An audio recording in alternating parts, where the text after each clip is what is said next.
दूर किसी जंगल में टुनटुनी चिड़िया रहती थी। उसने कई सालों बाद एक अंडा दिया था, लेकिन वो भी जंगल में आए तूफान में टूट गया।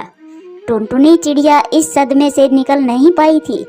फिर एक दिन वो नदी पर पानी पीने गई तो वहाँ पर एक अंडा पड़ा था। टुनटुनी चिड़िया उस अंडे के पास बैठ जाती है कि इस अंडे के माता पिता आए तब तक इसकी सुरक्षा करूं। लेकिन शाम हो जाती है और वहाँ पर कोई भी पक्षी नहीं आता। दरअसल वो अंडा जंगल में आए तूफान में वहाँ गिर गया था, लेकिन वो टूटा नहीं। फिर टुनटुनी चिड़िया उस अंडे को अपने घोंसले में ले आती है।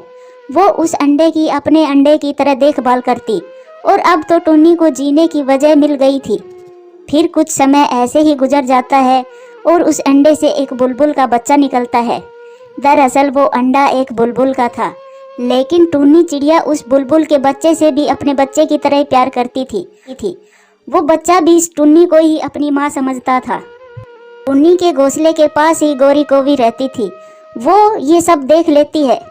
अच्छा, ये टुनटुनी की बच्ची तो अपने आप को बड़ी दयालु समझती है, और देखो इसके कारनामे। ये उस बेचारी बुलबुल का अंडा चुरा लाई और इसे अपना ही अंडा बता रही है। मैं जाती हूँ अभी बुलबुल के पास।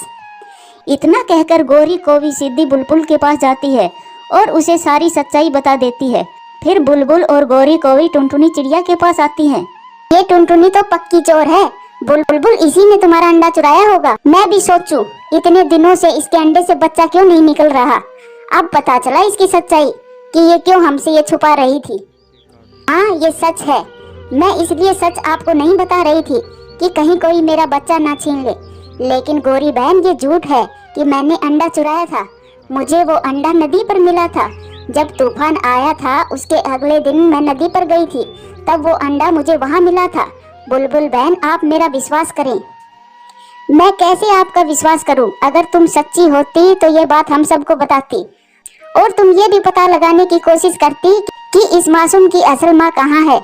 तुम्हें जरा भी दया नहीं आई ये सोचकर कि इस बच्चे की माँ पर क्या गुजर रही होगी। बुलबुल बहन, मैं भी अपनी माँ की ममता से मजबूर थी। अब मैं इस बच्चे के बगैर जीने की सोच भी नहीं सकती। मैंने पल पल इंतजार किया है इस